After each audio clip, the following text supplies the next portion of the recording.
তিস্তা নদীর পানি বিপদসীমার ৭ সেন্টিমিটার নিচ দিয়ে প্রবাহিত হলেও নিম্নাঞ্চলে বন্যার শঙ্কা এখনও কাটেনি। আগামী ২৪ থেকে ৪৮ ঘণ্টায় পানি আরও বাড়তে পারে বলে সতর্ক করেছে সংশ্লিষ্ট কর্তৃপক্ষ।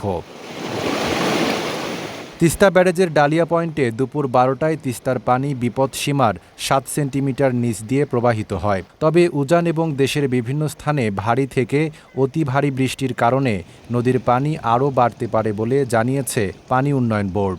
এবার বন্যা হবার নাচ্ছে, তাছাড়া কোষ্টা ভাসি যাবার নাচ্ছে, ধান তলে যাবার নাচ্ছে। ওই যে ঘর থেকে অনেকখানে পানি উঠছে, এখন খাওয়ারও কষ্ট হয়ে গেছে।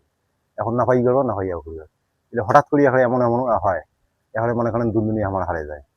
তাই আমার নদীতে যদি আমরা এই খননের কথা শুনবে নাছি, তিস্তা নদীতে যদি শাসন হয়ে যায়, তাহলে তো আমরা মনে হয় কষ্ট থেকে আল্লাহ আমার বাঁচানো হয়। বন্যা তো ৪-৫ বার অলরেডি হয়ে গেছে, আবারও বন্যার পানি উঠেছে। এই বন্যার পানিতে অনেক ক্ষয়ক্ষতি হচ্ছে, গরু ছাগল নিয়ে অনেক বিপদে আছি আমরা। ধান যে গাড়বো তারে যে ধানের বেসন আছে, পানিতে ডুবি থাকলে তো বেসন নষ্ট হয়ে যাবে।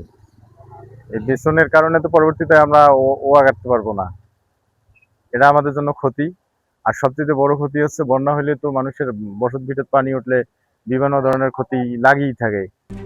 RICL TMX, যুগের পর যুগ স্থাপনা থাকে মজবুত। বন্যা পূর্বাভাস ও সতর্কীকরণ কেন্দ্র বলছে, আগামী ২৪ থেকে ৪৮ ঘণ্টার মধ্যে তিস্তার পানি বিপদসীমা অতিক্রম করতে পারে। এতে লালমনিরহাটসহ তিস্তা তীরবর্তী নিম্নাঞ্চলে স্বল্পমেয়াদী বন্যার আশঙ্কা রয়েছে। লালমনিরহাট জেলার প্রধান দুটি নদী হচ্ছে তিস্তা এবং ধলা। প্রতি বছরে উজানের ঢল এবং ভারী বৃষ্টিপাতের কারণে এই দুটি নদীতে ব্যাপক ভাঙন এবং ক্ষয়ক্ষতি হয়। আপনারা আরো অবগত আছেন, ইতিমধ্যে আমাদের তিস্তা নদীর পানি ৩ মেয়াদে বিপদসীমার উপর দিয়ে প্রবাহিত হয়েছে। বর্তমানে তিস্তা নদীর পানি বিপদসীমার অনেক নিচ দিয়ে প্রবাহিত হচ্ছে এবং পানির এই ওঠানামার কারণে এবং তিস্তা এবং ধলায় আমাদের বেশ কিছু ঝুঁকিপূর্ণ পয়েন্ট রয়েছে। তিস্তা নদীর ঝুঁকিপূর্ণ পয়েন্টগুলো রয়েছে উত্তর ধবনী, মধ্য ধবনী, আমাদের ভোটমারি, হরিণচড়া, চীনাতলি, পাগলাহাট, খলাইঘাট উল্লেখযোগ্য। এছাড়াও আমাদের ধলা নদীর বেশ কিছু ঝুঁকিপূর্ণ পয়েন্ট রয়েছে, বুমকা, বনগ্রাম, বাঁশরিয়া, ইটাপোতা।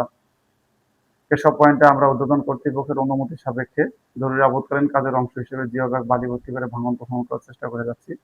পানি এখনও বিপদসীমার নিচে থাকলেও পরিস্থিতি নিবিড়ভাবে পর্যবেক্ষণ করছে সংশ্লিষ্ট কর্তৃপক্ষ। সম্ভাব্য বন্যা মোকাবিলায় নদী তীরবর্তী নিম্নাঞ্চলের বাসিন্দাদের সতর্ক থাকার পরামর্শ দেওয়া হয়েছে। Desk report, Dhaka post.